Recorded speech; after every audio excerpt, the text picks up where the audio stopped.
Welcome to Your College Bound Kid, a podcast for parents, college counselors, students, and anyone who wants a deep dive into the world of college admissions.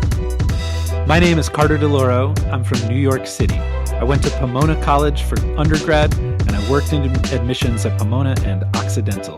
I've been a school-based counselor across New England and the Midwest, and I'm currently the co-director of college counseling at the Marymount School of New York. I'm Mark Stucker, and I'm the founder and producer. Our mission is to make college knowledge available to all. We care deeply about your kid. We believe college is a match to be made and not a prize to be won. We believe in being genuine and transparent. We are committed to covering a variety of topics, including the tough subjects. Thanks to your generosity, we're committed to providing a minimum of 10 hours of fresh, commercial-free content every month, with episodes every Monday and Thursday. We have a variety of co-hosts because we believe and value diverse perspectives. You're our listening family, and we get great joy every time we meet with you, as we do our best to give you tools so your students can soar and reach their limitless potential. Good morning, friends. I need to start by thanking all 512 of you who completed our Your College Bound Kids survey in the fall of 2025. You know, I share that survey with every single interviewee, and they absolutely love it. They know exactly who our audience is. It helps them tremendously. So thanks to all 512 of you who completed it. Special thanks again to Sarah Sled, who administered the survey. I mean, we're so blessed. Sarah happens to be a podcast listener. Okay, Sarah at one time was responsible for all surveys. Check this out at Google, Amazon, Meta, and Netflix. Like, can you get a better resume? So I've just been getting great feedback from these interviewees. I'm in touch with a tremendous amount of interviewees right now. My heaviest time for interviews is the summer. And of course, I'm doing this 45-day trip, October 2nd and November 15th. So I got to bang all my interviews out before that. So just wanted to thank everybody. I'm grateful. So I got a few announcements to make about the podcast. I only have a simple, straightforward episode. Another student sent in a question, Ben from Texas. Boy, these Texas students are on fire.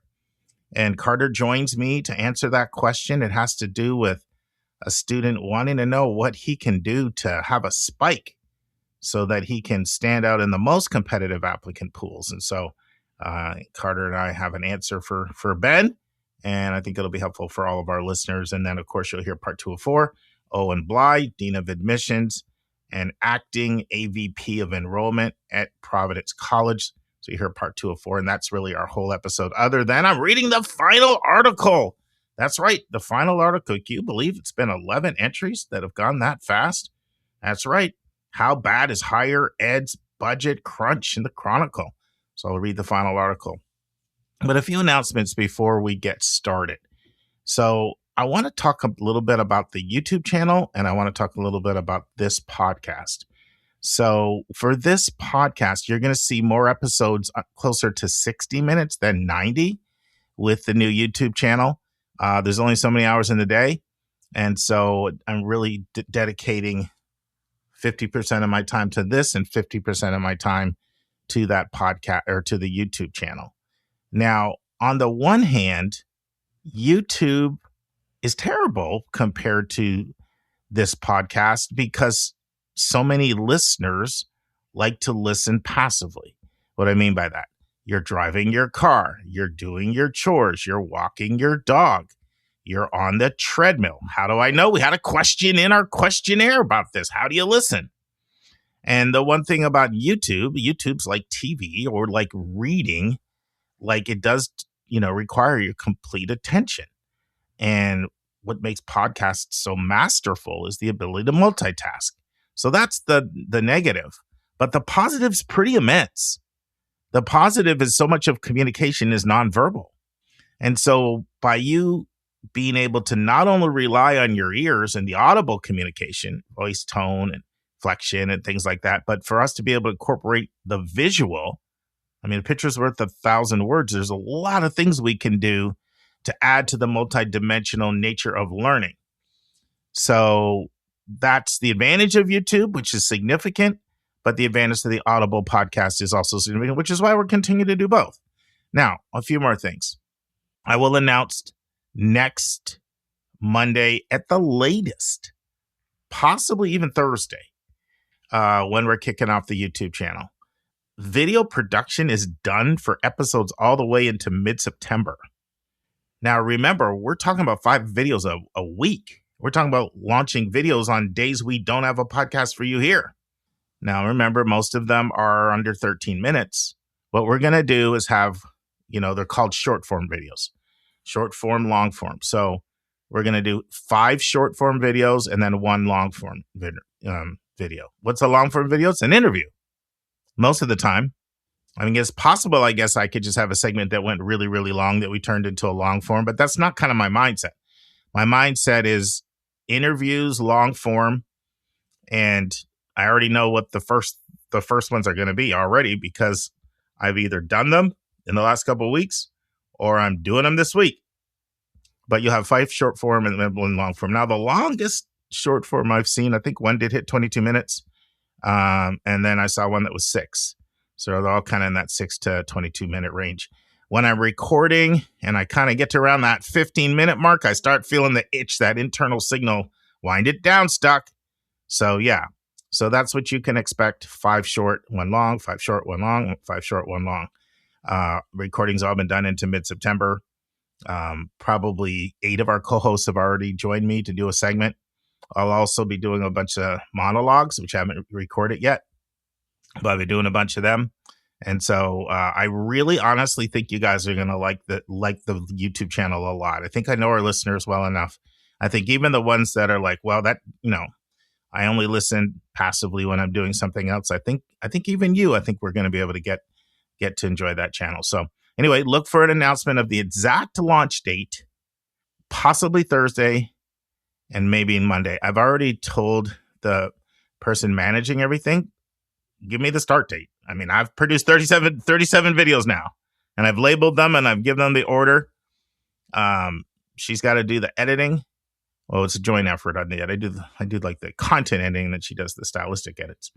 So anyway, that's enough about that. I want to dive into today's question from a listener with you guys, because you know what it is. When students send in a question, they go to the top of the line. If you listened to the preview at the end of last week, I did not tell you you'd be hearing a question from Ben from Texas. But then, snap, student question comes in, student questions go to the top of the line.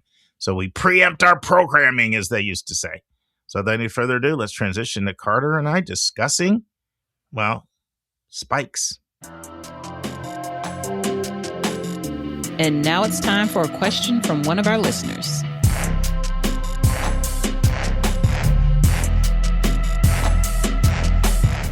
Good morning, Carter. How are you? Doing well, Mark. How are you doing? Good. It's our first 9:30 a.m. recording, but welcome to Life in the Summer. Absolutely. It's great to be with you on a beautiful morning. Thank you. Well, we have a student question, and as we always say, student questions go to the top of the line. So I'm going to play this question from Ben, a 10th grader from Texas, and let's get your thoughts. Hi, I'm Ben from Texas, and I have a question for you. I'm only a sophomore in high school, but I'm a very high achiever, and I aim to get into the best of the best colleges. I've heard about something called a spike in your extracurriculars that colleges look for, or an activity or initiative that you start or are a part of that goes beyond your high school doors.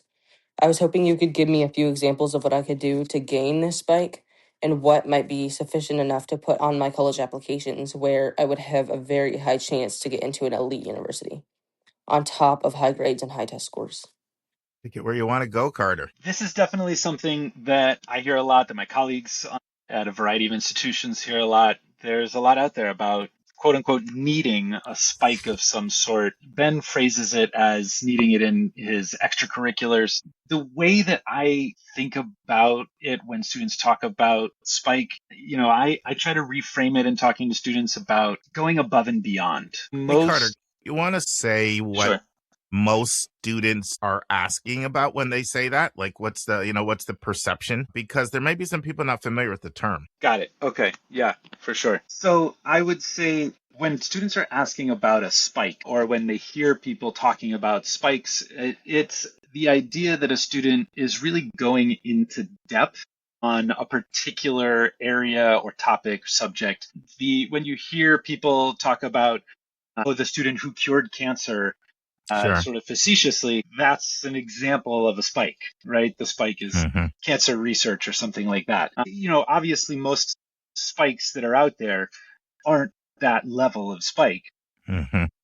I think about it as an area where a student is demonstrating a particularly strong level of interest or passion. Just to show how prevalent this is, there's at least 3 other terms people will use for this, right? They'll talk about being pointy, or they'll talk about being angular, or they'll talk about being well lopsided. And sometimes that talk is coming from counselors or students, but there's at least 4 terms for that. Is this similar to a passion project or different? I was going to say that I think of passion project as being another one of those synonyms effectively for this. It's all ways of thinking about the same basic idea of how do I help myself stand out in this process? What is going to differentiate me from every other high achiever who's applying to these colleges? Because when you're talking about, and to be clear, we're talking about the most selective schools, the single digit admit rate schools. This is not the majority of colleges in America or abroad, but for those most selective schools, they are getting so many high achieving students with amazing transcripts and very good test scores. And so that's sort of what you need in those pools, to my view, to get into the conversation, to be considered as a serious applicant. Then they're going to be looking for what else you're bringing to the table. This is where institutional priorities could come into play. So whatever that is in terms of athletics or development or any other things that they might be looking for. And I think when students who maybe don't have an institutional priority that they perceive themselves to be fulfilling, another way then to stand out to me is to go above and beyond in something, is kind of how I think about it. Let me check in with you, Mark. Is this do you have a different take on anything I've said so far? No, I agree with everything you say. The only thing I'll say is for some people, if you're not familiar with the term development, sometimes you'll hear the term advancement, development. It's basically a big donor. That's what Carter's referred to for years. So this stuff is, you hear all those different terms used, but it could be some inside baseball talk if someone's not familiar with it. That's what Carter's referring to when he uses the term development. You'll hear people say this kid was a development admit, and that's just another term for donor. You'll hear other terms used as well. So and I mean the concept of spike, pointy, another term you'll hear a lot, could apply to other schools, but Ben specifically made it clear that he's going for the hardest of the hard. So I think it's very appropriate for us to talk in those terms if we're going to address his question. Sure. Yeah. And so at that point, I don't think that there's a particular type of spike or pointy thing or activity that a college is going to be looking for. The way that Ben phrases it around, that's going to help increase his chances of admission. Who knows in a way how much this is going to increase your chances of admission. But I think that if you sort of take the idea that I've got to go above and beyond in some way, then I would say pivot away from thinking about what is going to appeal to the college and think about where does your intrinsic motivation come from? What are you interested in? Because I think that something that's a spike can show up in a lot of different ways. And Mark, I'm sure you think about students with spikes that you've worked with. I've worked with students who were, discovering stars in, based on telescope imaging, and students who've, done extensive volunteer leadership around local causes and needs that are in the community. Students who may be doing research at high levels with college level mentors. The list kind of goes on and can look like a lot of different things. To me, the idea is, showing colleges that you can take initiative, that you in an area that you're interested in, that you can demonstrate, an extensive commitment to something, to a project or, a learning endeavor of some sort. But ultimately, they just want to see that if you are interested in something, that you haven't been limited by, what's maybe been put in front of you, that you're going out and seeking more ways to continue, developing that interest, passion, or skill. How does that sound to you? I think, I agree with several things. One, let's face it, in these highly competitive pools, the numbers aren't good enough. They're not. Too many kids have them. You can't really get in off of the numbers. That's not gonna cut it. So there needs to be some other sizzle to that steak.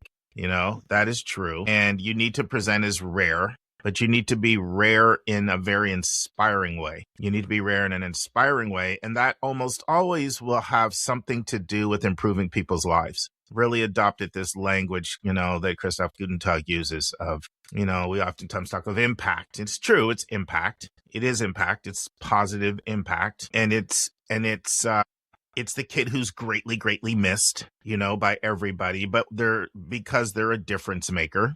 But it really does boil down to positively improving people's lives. But here's the part where it gets really tricky. You can't just manufacture it by doing an activity because it doesn't work, and people can see through it.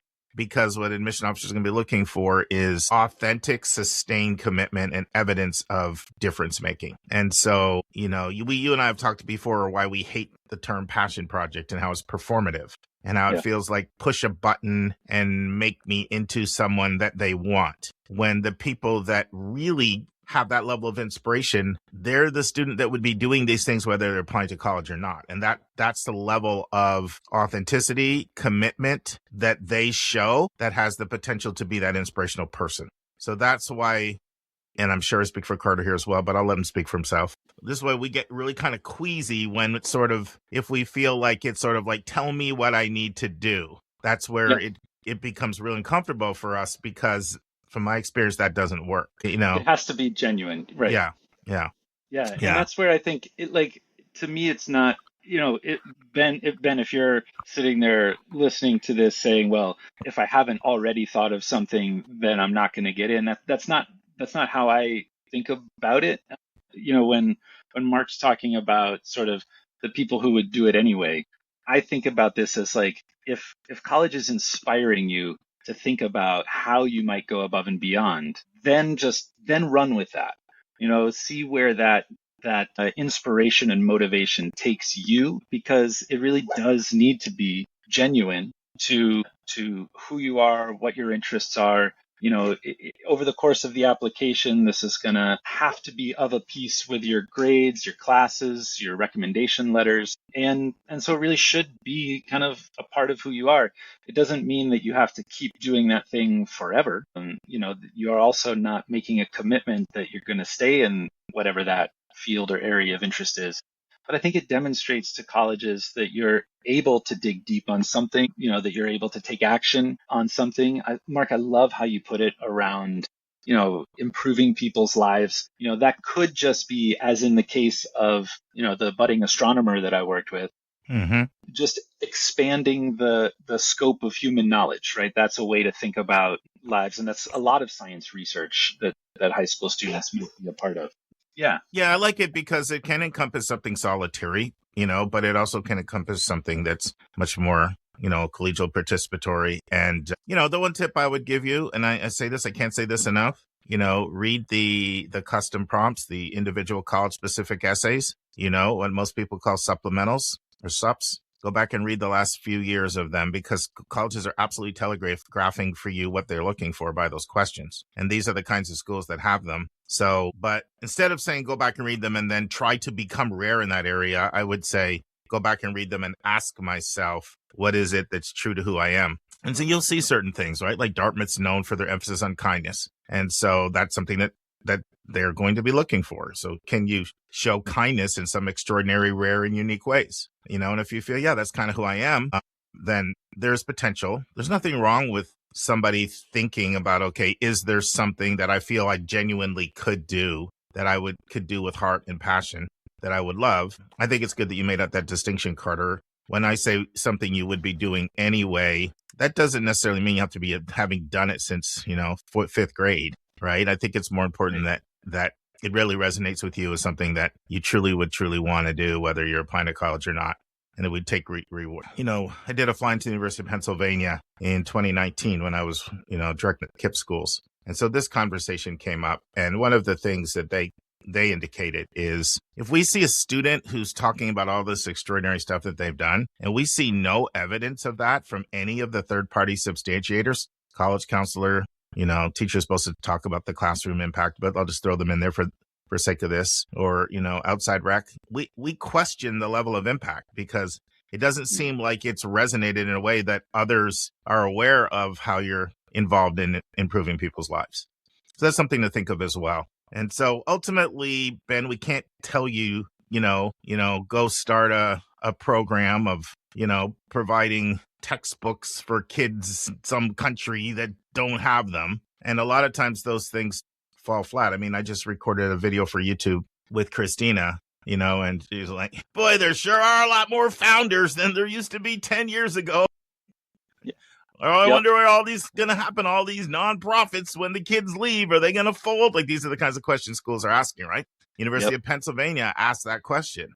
Like, they see so much of this stuff that they're like, people starting charities, starting nonprofits, thinking that they're doing what you said. And they're asking questions like, how can a kid have this much time to do all this? Like, okay, where's the board of directors? Let's see, is this going to fold like a tent when you leave? That's the question they're asking. So it's not as easy as just pull together some idea, get some resources, start a website, make it look like you're doing something big. That stuff is so common, and it's not likely to resonate unless it, like admission officers can become very, very good at differentiating between something that truly looks like sustained commitment, true evidence of improving people's lives, or something that looks like, maybe parents' fingerprints or some consultant's fingerprints were on it, and it's gonna phase away. It's gonna just fold away when you leave. Like the level of difference making you're gonna have to show in those kinds of pools exceeds what most people think from my experience, and the naturalness. Like, it should be something that people eat, sleep, drink, and breathe,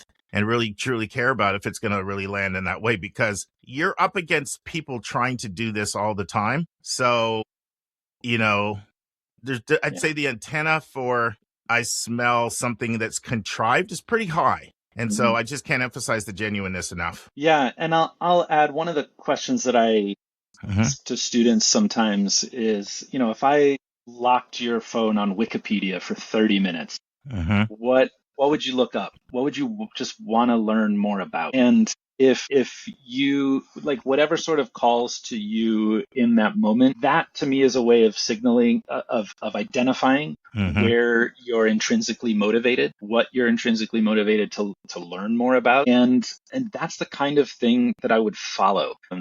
Just pull on that thread, see where it goes, especially if you're in 9th and 10th grade.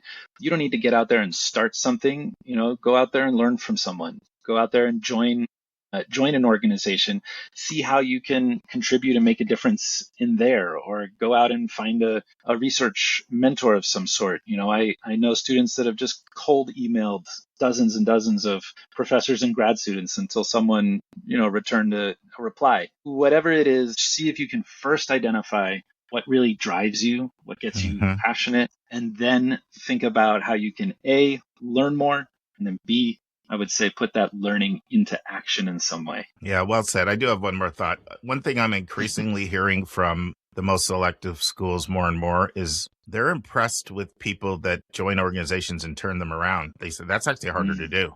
Everybody wants to be a founder and a president and creator, but when everything looks rare, nothing's rare, kind of. Or what's that statement? When everything's ordinary, nothing's ordinary. There's some statement like that, When everything's special, nothing's special. So and then I'm not saying you can't do it. We've all had students that have started things and they are at some of these places. We've all worked with that. So I don't want to make it sound like you absolutely have to, you can't do anything that's pioneering. Sometimes that can be a way, sometimes, if done with authenticity, to showcase that uniqueness and that rareness that I'm talking about. But give some thoughts to turning something around. Like, there are more and more of the most selective schools that have their antenna up for that. And they'll say that's harder to do. And that impresses me, rather than always thinking you have to pioneer and start something. So best of success, Ben. Appreciate you listening to the podcast. It says a lot of initiative about yourself, and for you to be having this type of drive at 10th grade. Look, I've been doing this for a while, and I've gone back and looked at students I've worked with and who have been the people that have sort of made the biggest splash as alumni. And I've noticed that the thing that they have in common is not their test scores. It's not whether they went to a selective college, but I tell you, they had drive. They all had drive, high levels of drive and motivation. And so you've got a secret sauce there with your drive and motivation that will serve you well. Amen. Thanks, Carter. Friends, I was thinking about the question that Ben sent in, and you notice that Carter gave an example of spike. And I actually never did. I had a bunch of them pop it in my head, but I think it might be helpful for me to give you an example. When I think of students who have had spikes, many, many people come to mind, but I'm going to share one with you. So this is a student that came to me in the fall of the 11th grade. And when she came to me, I found out that she had started a group in middle school called Girl Power. Now, this group that she started, she did it because she was really concerned with the effect social media was having on her peers. And, people fixated on how many likes you have and popularity. And she was seeing how it was impacting girls when it was coming to things like eating disorders and even things like cutting and things like that. So she started Girl Power. And this is as a middle school student. And it grew to 400 girls at 4 different schools in the area. So it was originally, her intention to go to high school, pass it off, but she stuck with it throughout high school. It expanded. It ended up going to 8 schools, 800 girls. She did all kinds of mentorship. Now, when she came to me in the fall of 11, she'd already done this. And I have a term for something like that in my mind. I call it admissions gold. So in my mind, I'm thinking, this is admissions gold. It's got every single thing that we talk about what makes for a really good spike, if you want to use that term. It's authentic. There's genuine commitment. There's enthusiasm on the part of the student. It wasn't even done with college admissions in mind at all. And so she came to me and she really wanted to go to Georgetown. That was the school she really had hoped to go to. And she actually was admitted to Georgetown. She also was admitted to a bunch of schools. I remember at one point she gave consideration to Washington St. Louis. Another one she gave it. She didn't apply ED or even restricted early action. But it turns out she didn't go to either of those schools because she got a full cost of attendance scholarship. She got a leadership scholarship. And I want to mention where she went because I want to protect a little bit, even that it's all positive, and no, she would not mind. But yeah, she ended up, a cost of attendance scholarship means you don't pay a penny. It means everything's covered: meals, housing, student fees, tuition, personal miscellaneous, books, transportation. All of it, supplies, summer stipends, all of that, to a really, really, really good school. And that's just an example of somebody who had a spike. Now, does it always have to be that way? No. Do you always have to start something in middle school? No. But does it need to be something that it's no question in the eyes of the colleges, you really, really loved what you did. You were all in. There was enthusiasm. There was joy. And there was impact, and there was improving people's lives. So, yeah, there's no doubt about it that when people have that, it's a massive asset in the admission process. I just don't believe it can be forced. Now, here's where it gets trickier. Can someone who really wants to do something because they genuinely care, but they haven't thought of the idea yet, can you work with them to maybe come up with something? Potentially, yes. Potentially, yes. Once again, I find, though, when it's driven by college admissions, it tends not to work because people just won't work hard enough and put the effort in to do what they need to do. And also, it's also something that people need to start early, if it's going to make the kind of difference to resonate. Because when you're in competitive pools like the kind Ben is interested in, the extracurricular activities of those kids look like 45-year-olds. I'm not kidding you. I will read the extracurriculars of the kids. And I'm talking about, we talked about this before, kids coming from well-resourced backgrounds, which is the overwhelming majority of the people that get in those schools, by the way. So that's the majority of them. You'll read their extracurriculars and you'll be like, I don't know if I could do this in 5 lives. So that's kind of what you're up against. Anyway, hopefully this was helpful. All right, let's look at the Chronicle article before we get to Owen. It's the last one. And of course, I love that we finish on a positive, and it's called It's Not As Bad As You Think, and it's by Daniel Greenstein. And Daniel is the Chief of Industry Transformation at Lucian and Chancellor Emeritus at Penn State System of Higher Ed. All right, here we go. The bad news: financial fragility runs deep. The good news: the situation is far more manageable than the sector pretends. 2 years immersed in data and predictive analytics on risk and resiliency have convinced me that in nearly every Carnegie classification, public and private, about half of institutions are at high risk, with maybe 3 to 5 years to maneuver. I'm going to read that again. That's actually pretty powerful. 2 years immersed in data and predictive analytics on risk and resiliency have convinced me that in nearly every Carnegie classification, public and private, about half of institutions are at risk, with maybe 3 to 5 years to maneuver.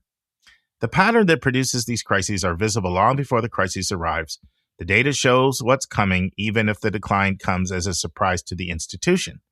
Closures, consolidations, layoffs, board interventions, legislative interventions roll across the country week after week. Boy, this is sounding rather dire so far. Most are responses to challenges that would have been easier to manage if tackled before they became acute. 2 things consistently distinguish the resilient from the fragile: operational scale and governance. Scale can spread fixed costs and absorb shocks, but governance matters more. Institution needs structures with authority to make hard decisions, leaders willing to use that authority and the capacity to follow through. Today's technology surfaces risk patterns early, models trade-offs quickly, and gives leaders the evidence they need to act with alacrity. The tools are here. The question is, will leaders use them? When indicators move, I urge leaders to talk with their board, faculty, and community. Make sure the governance structure has the authority to act, not just deliberate, and find and support administrators who are willing to make unpopular but necessary decisions. The data are not the warning. The deafening silence around them is the warning. All right, friends, hopefully you like that. I know it's a lot of reading, but it's just one way I really draw attention to what I would consider to be the most dominant issue in higher ed, and certainly the biggest challenge to higher ed, in decades. And so I wanted to kind of underscore it. So hopefully you found that helpful. All right, friends, we are going to transition to my part 2 of 4, my interview with Owen Blight, Dean of Admissions at Providence College and acting AVP, Associate Vice Provost of Enrollment Management. That's a lot. It's a big mouthful there. And now this week's interview with a special guest.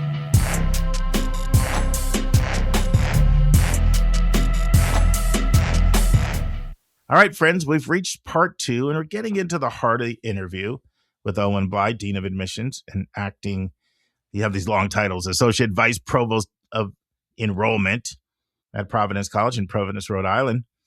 And really, throughout the whole entire part 2, I share impressions my students have of Providence, and Owen elaborates on them, or he critiques them or tweaks them and just gives us more insight into the school. Owen's a straight shooter. I love straight shooters. I feel we learn a lot about Providence. Listen and enjoy. And the other program that is hot is nursing. I hear that newer, right? But hot. And feels like it's got a lot of momentum. I'm just hearing a lot of really good things. What can you tell us about nursing? Yeah, absolutely. So we added a nursing school about 4 years ago. So the class that will move in this September will be our 4th cohort. And it's been an intentional kind of scale up. Yeah. So when we first announced it, we had 50 students in our first cohort. And now we have about 125 students, which is where we'll stay for the foreseeable future. Definitely a lot of momentum. Last year, we opened the Mondor Center for Nursing and Health Sciences, which many nursing programs have perhaps more kind of legacy facilities. This has all the newest technology. The mannequins, several of them are powered by AI. So if you put their syringe in wrong, they're going to wince and talk back at you. Wow. It has all the newest sim labs, and not just for nursing, but even for health science. In the Human Performance Center, it basically looks like a restaurant walk-in cooler where they can put a treadmill in there, and it's like you're jogging on Everest or Sahara Desert. So a lot of kind of great technology to support this education. The other thing that's kind of exciting there, where I think you see a lot of the momentum, is we announced a new partnership with Mass General Brigham. So third largest healthcare provider in the world, and they've chosen us to deliver their nurse practitioner program, as well as we're soon to announce another, which I can't share yet, but another accelerated program in the nursing space for master's students delivered on our campus or at MGB's campus up in Boston. Includes great tuition discounts, employment in the MGB system. It's really an outstanding option for our nurses or those who discover they want to be nurses after they start at Providence. Nice.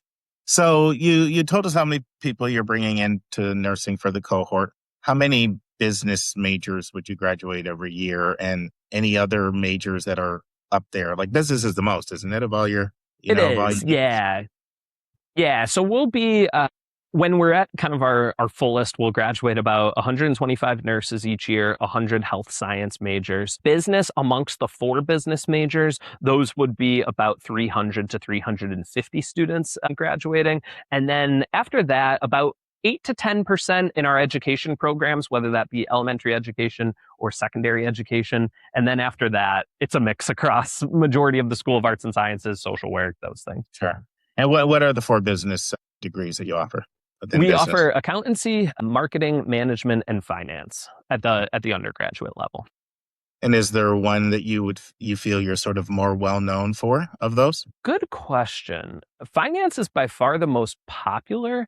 I would say our accounting kind of has some of the best outcomes. That faculty is really tremendous. Marketing is a more unique one. Again, if it's right for the right student, like ours is very quantitatively focused, like buyer behavior, audience segmentation. It's less the creative side, more of the quant side. So I don't know if one stands out amongst the 4. Yeah, but I like the way you broke it down. I love that. That was awesome. So let me talk about something completely different. And I shared this with you when we met 96 weeks or so ago. I was greatly impacted by a 3-hour flight I had. This is maybe 8 years ago with one of your students. You know, he was very extroverted. He was a tour guide, and it started because he had the Providence, gear on, and we talked about Providence for the whole flight. And he was a zealot. I mean, he was. If you would have been a fly on the wall, you would have been like, okay, how much do I need to pay you to come work in the admission office like right now? Little do you know, I planted him on that flight. There you go. That was a good plan.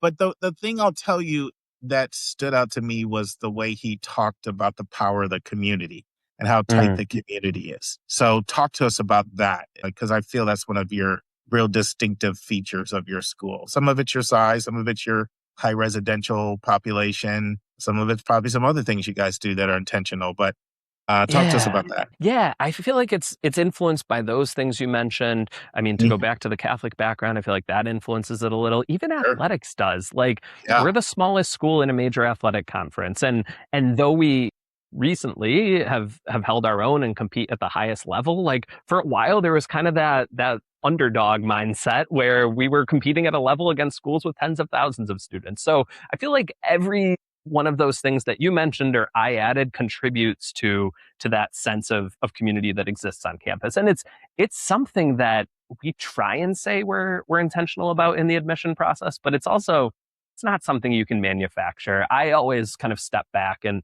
look at campus and think about the students that we're bringing in. They're very academically talented. They're the types of students who they have their checklists. They know exactly where they want to get and how to get there. And so you could run the risk potentially of it becoming one of those campuses that's more competitive. But it's not that way at all. Like when you look at our student body, it's much more collaborative. Students who are receiving big NSF grants to do summer research, like they're pulling for one another. They're celebrating each other. And so for a number of years, I think our tour guides and others would mention that friars hold doors for one another. And yes, that's part of it. I didn't realize how unique this was. And it's not just the literal like holding of the door, but even sometimes people do it when you're too far away and then you have to do that awkward kind of run to get there in time. But it's beyond that. It's the care for one another. It's looking out for one another. It's celebrating, it's supporting. So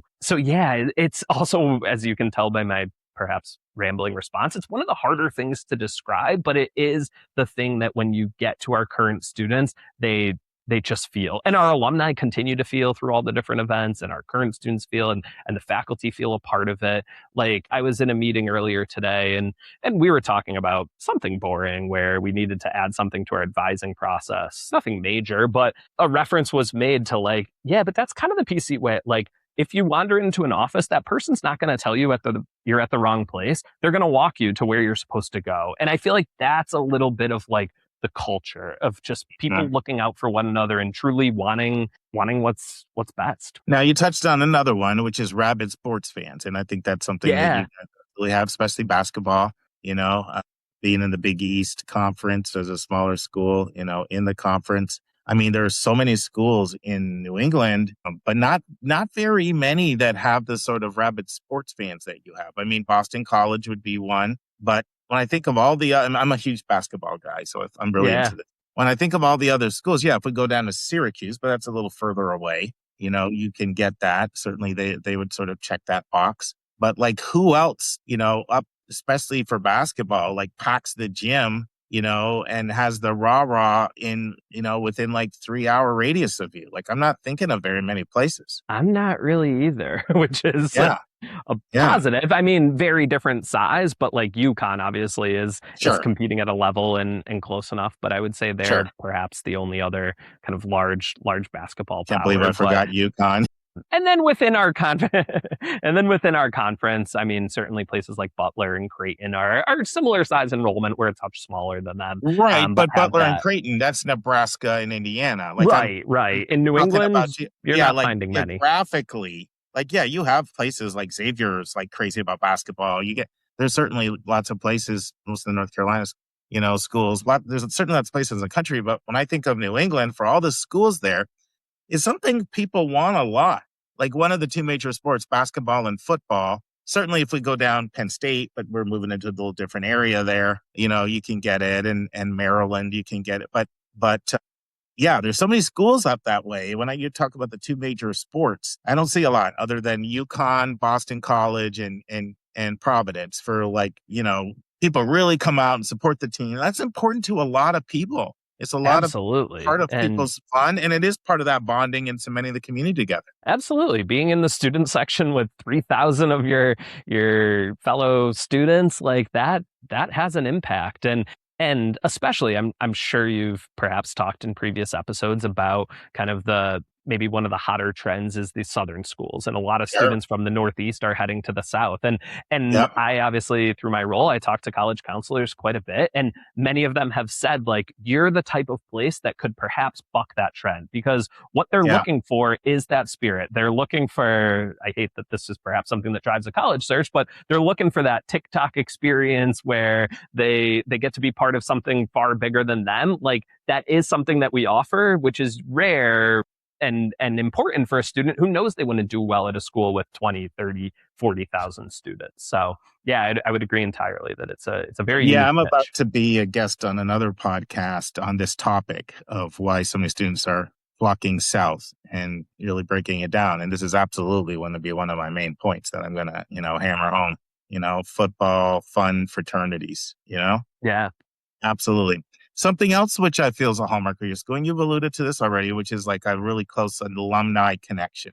Talk about that a little bit. Yeah, it's fantastic. I mean, as much as I mentioned our current students looking out for one another, I think our alums take it to another level. And I see it every year countless times, but I think the thing that brings me the most pride as an alum is when we hold our admitted student receptions throughout the country. And myself and a colleague and perhaps someone from the faculty are flying out to places like Chicago and DC and a number of different cities. And we just invite the area alums and they show up. And they're not just there to talk about how much they loved PC, but they are already, in many cases, inviting a student like to take my business card. And when you're ready, let's talk about an internship. Let's talk about a shadowing day. And there's been times where I need to kind of pump the brakes a little and be like, no, they're not even enrolled yet. Like, they haven't decided if they're even coming to Providence, but that just shows you the willingness that exists. I with a bunch of my senior year, I lived in a house with 10 guys, and we're all throughout the country now. Wisconsin, Miami, DC, 2 in Providence, Boston, 2 in New York, probably forgetting 1 or 2, but all over. And it was a couple months ago, like we have our group chat that's going usually more frequently during basketball season. Sure, of course. But like a couple months ago, one of them was the one down in the South was sharing like he's having a PC student for an internship this summer. And that's Nice. the sort of thing. And he's not someone who's like, obviously I'm here, I drink the Kool-Aid and I'm a big part of Providence. Like it remains connected and looks to help out whenever he can. And it started from a current student just apparently sending him a DM on LinkedIn, and that became an internship for the summer. So I feel like that kind of captures the spirit of like how willing our alumni are, not just to give back to the college in a philanthropic way, but also to give back to like the student body that they know through their 4 years impacted them so much. Nice. So here's another one, a really nice campus. Talk to us about the campus. Yeah, I mean, it is beautiful. I guess it's a couple years past now, but we went through a process for 5 or 6 years of a campus transformation project. And it essentially started with buying a city street that ran through the middle of campus and turning that into a pedestrian parkway. To take 2 different pieces of campus and join them together. And at that same time, we built a school of business, a school of nursing and health sciences. All parking was moved to the exterior, so there's no cars driving through the middle. We built a center for the humanities. Like, how many colleges are building a center for the humanities nowadays? And new residence halls, student life facilities, really committing to transforming to what students need nowadays. Vastly increasing the amount of our mental health support and opportunities that are in the counseling center, really responding to kind of what students are looking for. So it really is, it's a gem. And I think one of the things when we think about fit as well, you have the benefit of a city like Providence, which is, I've lived here now 13 years, not including my time as a student. But you have a gem of a city, 8 colleges, I think, in Providence, most college students per capita of any city in the country. So you have all the activity that comes with the city, but we're like 5 minutes from downtown. So you get that traditional campus feel where you can throw a Frisbee. You can, on the nicer days, people put out their towels and play volleyball, all of that sort of stuff as well. No, people like to be in or close to cities. And if they're in cities, they like protected campuses. They like a campus feel. For the majority of people, there's certainly a person that kind of likes the NYU vibe, but most kids don't.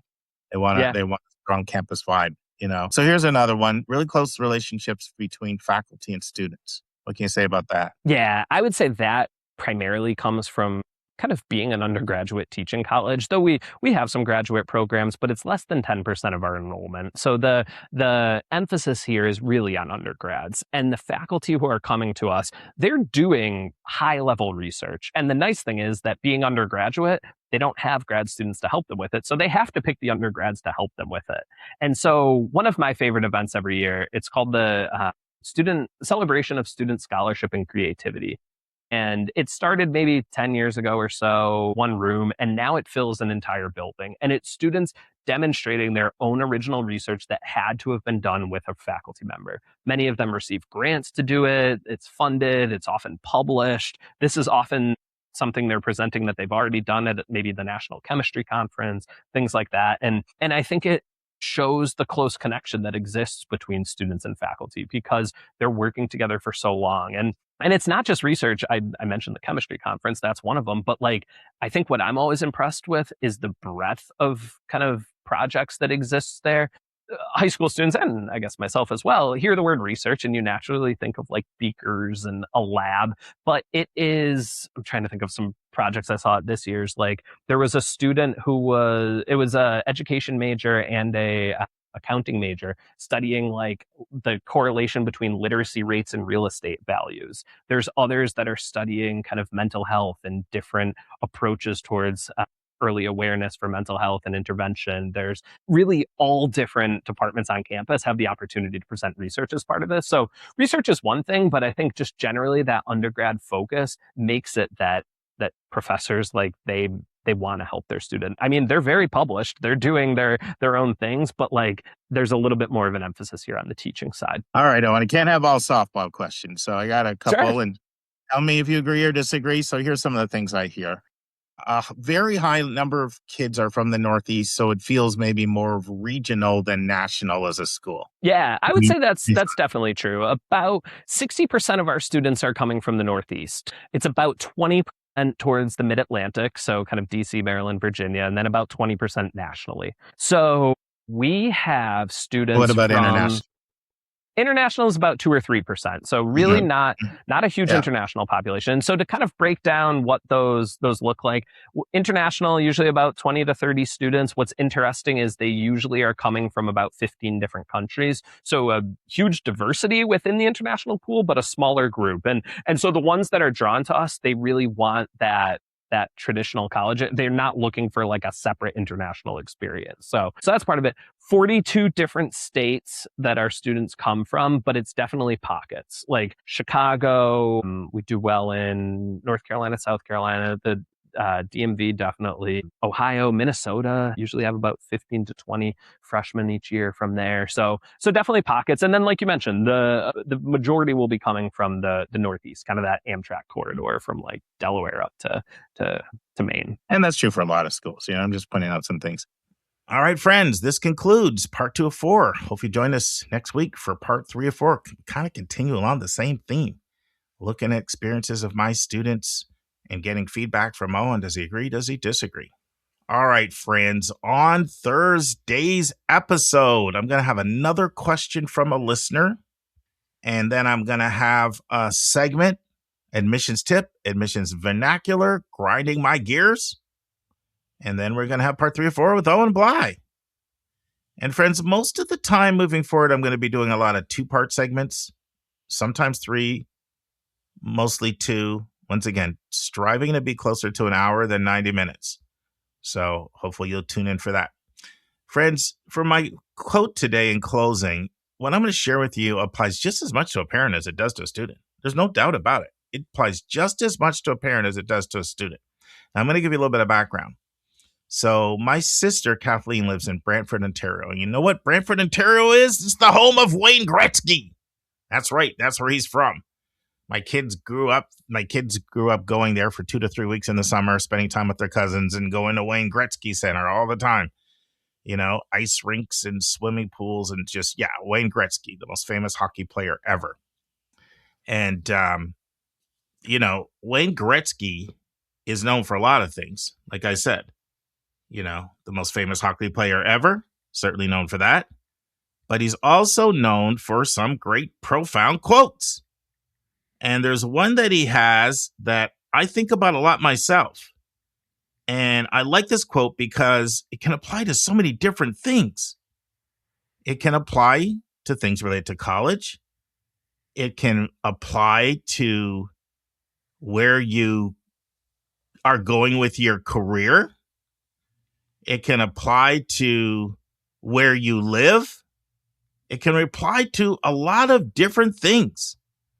And so I shared this with you today, and I just want parents, because it's mostly parents that are listening, to think about this and how you can apply it to your life. So here it is. Skate to where the puck is going, not where it's been. Do you get that? Skate to where the puck is going, not where it's been. Think about the ramifications. What does that mean for where you live in the future? Where the puck is going? Maybe places that are growing rather than declining in population. Jobs of the future. Skate to where the puck is going. There's a lot of ramifications. Think about it. Apply it to your lives. We'll see you on Thursday, friends. And that's our show. A big thank you to you, our listeners, for tuning in this week.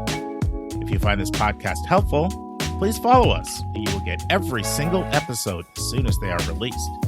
If you want to support our podcast, you can click the share button and send it to your friends and acquaintances. You can say positive things about YCBK on social media, and you help us stay commercial-free and pay our staff by donating at yourcollegeboundkid.com and clicking the donate button.